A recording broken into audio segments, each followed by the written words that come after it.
Banaskantha special operation ગ્રુપની સરાહનીય કામગીરી. ચોરીના મોટરસાયકલ સાથે પંજાબના 2 ઇસમોને દબોચ્યા.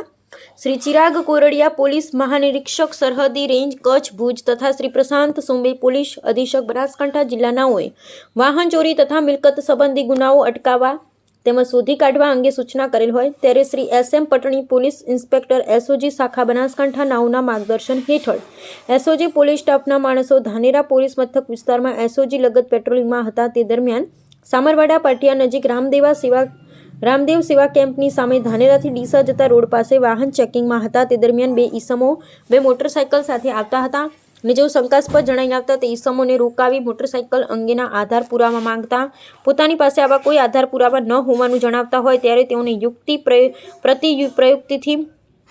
પ્રતિયુક્તિથી પૂછપરછ કરતા બંને ઈસમો કોઈ સંતોષકારક જવાબ આપતા ન હોય અને ગલ્લા તલ્લા કરતા હોય, જેથી તે બંને ઈસમોએ પોતાના કબજામાં રહેલ મોટરસાયકલ ચોરી અથવા છળકપટથી મેળવેલ હોવાની પૂરતી શંકા પ્રબળ બનતા 2 પંચોની હાજરીમાં સૌપ્રથમ એક ઈસમ અમરદીપ સિંહ સન ઓફ જુગરાજ સિંહ પાસેથી motorcycle number GJ16BQ 4744 Splendor plus silver પટ્ટાવાળું જેની કિંમત ₹50,000ની ગણી તથા 2 એન્ડ્રોઈડ ફોન કિંમત ₹10,000ના ગણી તપાસ અર્થે કબજે કરેલ છે.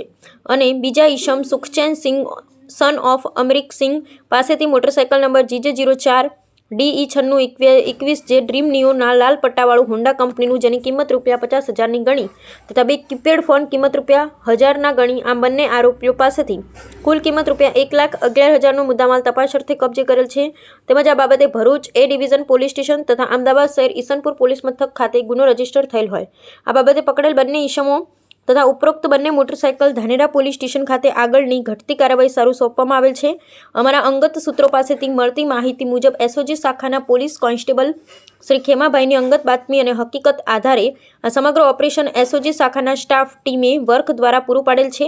આ પ્રશંસનીય કામગીરી કરનાર અધિકારી શ્રી તથા કર્મચારી શ્રીઓની વિગત: police inspector Shri SM Patni, ASI Shri Indrajitsinh, police constable Shri Natvarbhai, police constable Shri Khemabhai, police constable Shri Mafabhai. અહેવાલ police power news, Akil Ghasura.